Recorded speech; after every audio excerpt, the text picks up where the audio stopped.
Di video kali ini, kita akan tunjukkan cara mengisi tombol sekali sentuh di telepon Panasonic KXT7730 dengan nomor handphone pilihan kita.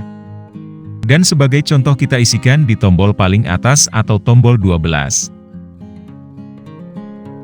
Langsung kita praktekkan, pertama tekan tombol program. Lanjut tekan tombol 12. Tekan tombol angka 2.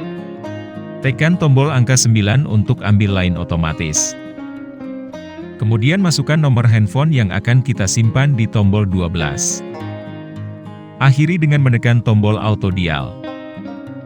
Untuk keluar mode program, tekan tombol hold lalu tombol program. Lalu bagaimana cara penggunaannya?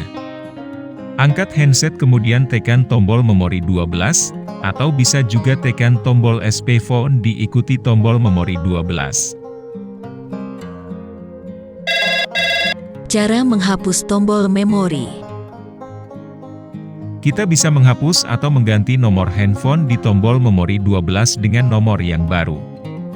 Pertama tekan tombol program. Lanjut tekan tombol 12. Tekan tombol angka 2. Akhiri dengan menekan tombol auto dial. Untuk keluar mode program, tekan tombol hold lalu tombol program.